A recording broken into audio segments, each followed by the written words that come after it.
cumprimento sincero pela grata indicação de meu Patrício Jardim.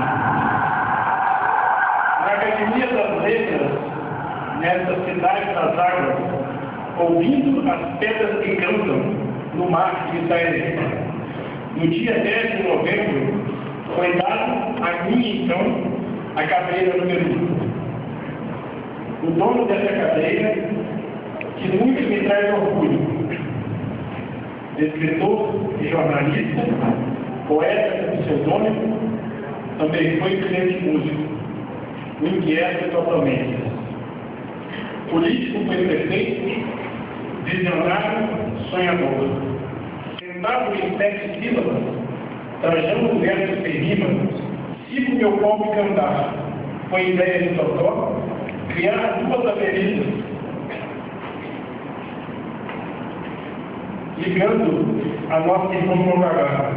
Coisas desse visionário. Trouxe crenças para cá, fundou o primeiro jornal, Correio do Litoral.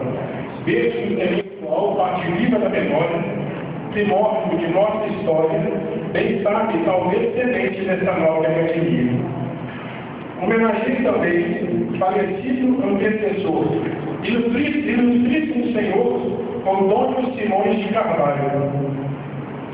Também fora conhecido como senhor Carvalhinho, português de nascimento, cidadão cearense, um dos membros fundadores dessa nossa academia.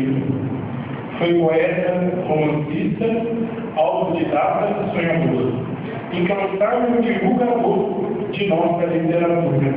Deixou para o nosso bolso 5 livros publicados e também este legado que ora nos apresenta. Agora passo a lhe contar um pouco de minha vida. Sou um filho de batismo, paulista de coração, e taense devoto, fui adotado então. Poeta por profissão, médico por devoção. Um complementa o outro. São de mim inseparáveis. Como poeta sou médico, como médico sou verso. Procuro banhar na alma no rio de meus poemas. Vou carregando nos braços minhas poesias e o amor. Quero lhes contar também, somente sou o que sou. Pela família que tenho, o amor de Ana Maria e o meu filho João Pedro.